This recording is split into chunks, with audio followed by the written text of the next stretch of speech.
Bienvenue dans cette petite vidéo dans laquelle je vais vous montrer qu'en fait il n'est pas si compliqué que ça d'utiliser Moodle. Voilà la plateforme Moodle de mon établissement. Le thème peut changer d'un établissement à l'autre, mais le principe de fonctionnement est le même. On a ici les catégories de cours, donc je rentre en physique-chimie. J'ai créé mes sous-catégories par niveau et j'ai quelques cours ici dans la catégorie physique-chimie. En bleu, ce sont les cours qui sont visibles par les étudiants et en noir, ceux qui ne sont pas visibles des étudiants. Quand je descends la page de la catégorie, je peux ajouter un cours. C'est ce que je dois faire pour créer un nouveau cours. Alors ce qui peut faire peur quand on utilise Moodle pour la première fois, ce sont toutes les options possibles de configuration. Mais en fait, seules 2 ou 3 options sont nécessaires et on peut laisser le reste par défaut. Donc ici, il me faut le nom complet du cours qui va s'afficher pour les étudiants. Donc Moodle, c'est pas si compliqué. Il faut également, c'est obligatoire, hein, c'est marqué par le petit point d'exclamation ici, un nom abrégé du cours. Donc ça peut être un code, un 4C1, ou on peut simplement faire un copier-coller du nom complet. Voilà, c'est tout ce qu'il y a à faire. On peut laisser toutes les options par défaut et enregistrer et afficher son premier commande. Donc on arrive ensuite sur la page d'inscription des participants au cours. Donc on peut inscrire les utilisateurs, les élèves par exemple, soit individuellement, soit par cohorte qu'on aurait créé auparavant ou qui existerait déjà dans Moodle, où on peut ignorer cette étape-là et les élèves devront cliquer sur s'inscrire dans le cours pour participer au cours. On peut donc cliquer sur continuer vers le contenu du cours. Voilà, on arrive dans le contenu du cours qui est formé de 3 blocs. Un bloc contenu avec les différentes sections et dans lesquelles on va retrouver les ressources et les activités. Un bloc navigation qui permet de passer de section en section, de voir les notes et d'autres choses, de revenir à l'accueil du Moodle. Et un bloc d'administration qui va nous permettre de paramétrer les activités. Donc par exemple ici, si je veux modifier le nom du cours, je clique sur paramètres et je reviens sur la page de modification du cours.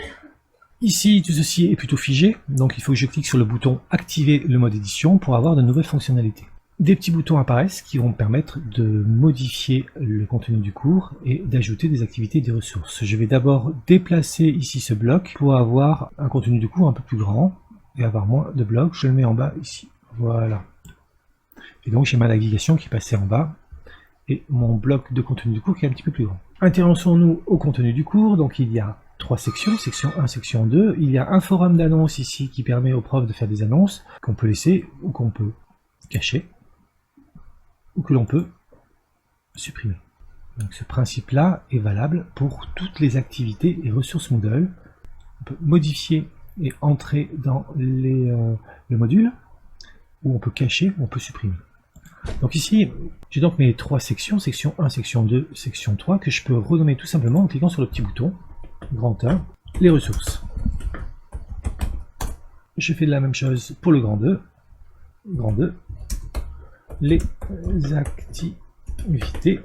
Et donc, supposons que je n'ai besoin que 2 sections, je peux supprimer la section 3 ou la cacher. Donc si je la supprime, elle disparaît automatiquement. Si j'ai fait une erreur, parce qu'il y avait des ressources dans cette section, je vais pouvoir les récupérer à l'aide de la corbeille. Finalement, je vais ajouter une 3e section. Donc, j'ajoute un nombre de sections, ici une section. Et je viens créer une 3e section que je vais appeler des banques de cours Moodle pour la physique.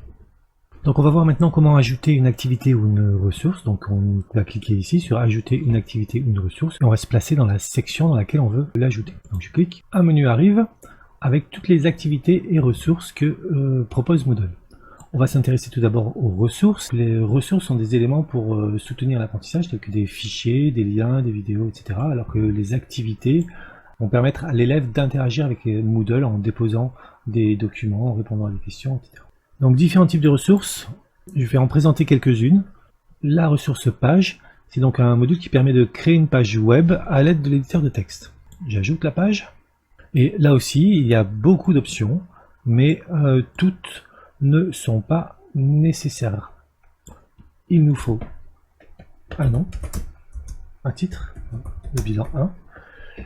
Il nous faut un contenu, c'est marqué encore par le petit point d'exclamation, un contenu, donc que je peux taper et que je peux mettre en forme à l'aide de l'éditeur de texte. On peut ajouter des images, des liens, la vidéo, des sons, etc. Ou on peut également faire un copier-coller à partir d'un texte qui est déjà présent. Coller par exemple ici de cette partie-là de Wikipédia, copier et je colle ici, et la mise en forme, le formatage du texte est gardé, ainsi que les liens. J'enregistre et j'affiche la page. Voilà ma première page.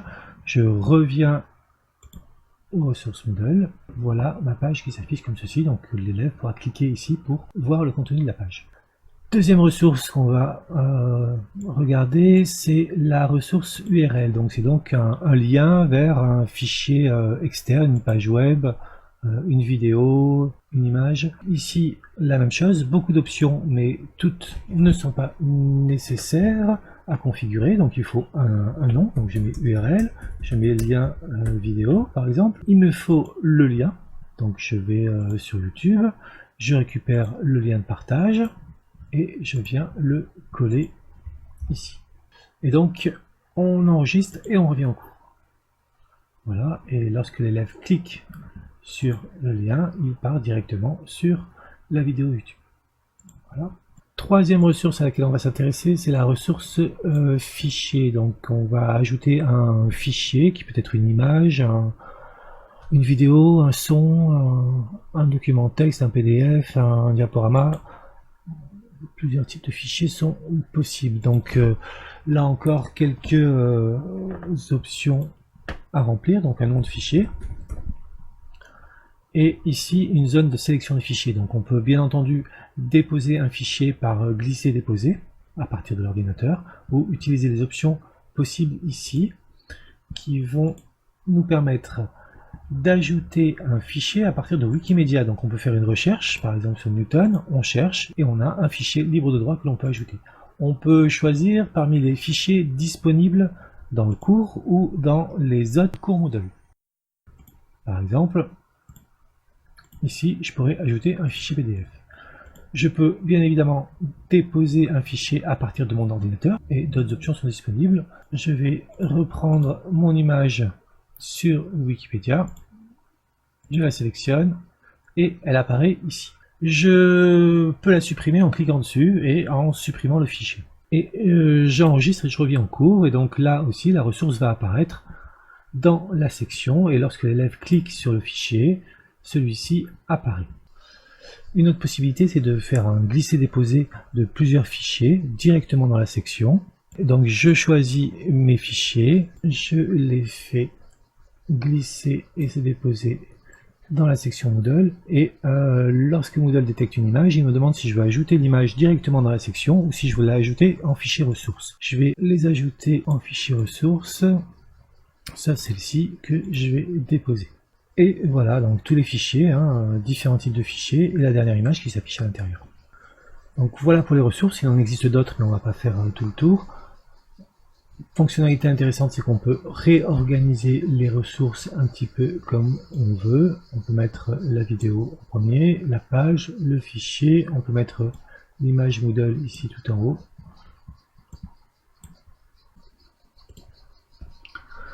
Alors voyons maintenant les activités. Alors les activités sont nombreuses dans Moodle. Il existe des activités collaboratives où les élèves par groupe vont travailler sur un sujet donné. Donc ça peut se faire par base de données, par fabrication d'un glossaire, par un atelier. Des activités de consultation où on peut sonder les élèves pour leur demander leur avis. Des activités de discussion synchrone ou asynchrone via un forum ou via un chat.